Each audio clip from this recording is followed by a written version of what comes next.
ಶ್ರೀ ಪರಮಾತ್ಮನೇ ನಮಃ.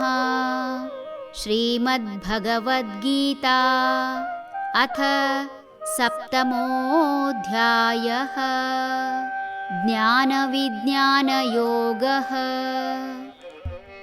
ಶ್ರೀಭಗವಾನುವಾಚ ಮಯ್ಯಾಸಕ್ತಮನಃ ಪಾರ್ಥ ಯೋಗಂ ಯುಂಜನ್ಮದಾಶ್ರಯಃ ಅಸಂಶಯಂ ಸಮಗ್ರಂ ಮಾಂ ಯಥಾ ಜ್ಞಾಸ್ಯಸಿ ತಚ್ಛೃಣು. ಪಾರ್ಥ, ನನ್ನಲ್ಲಿಯೇ ಮನಸ್ಸಿಟ್ಟು ನಾನೇ ಗತಿ ಎಂದು ನಂಬಿ ಭಜಿಸುವುದಾದರೆ ಸರಿಯಾದ ರೀತಿಯಲ್ಲಿ ಯಾವ ಸಂಶಯವೂ ಇಲ್ಲದೆ ನನ್ನನ್ನು ನೀನು ತಿಳಿದುಕೊಳ್ಳುತ್ತೀಯೆ. ಇದನ್ನು ವಿವರಿಸುವೆನು ಕೇಳು. ನಂಬಿಕೆ ಬಹಳ ಮುಖ್ಯ.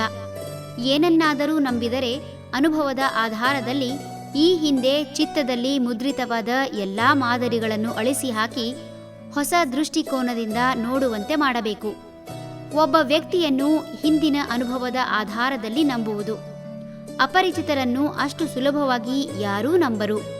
ಪರಿಚಿತರನ್ನು ಪ್ರತಿ ಬಾರಿ ನೋಡುವಾಗಲೂ ಯಾವುದೋ ಒಂದೇ ದೃಷ್ಟಿಯಿಂದ ನೋಡುವುದು.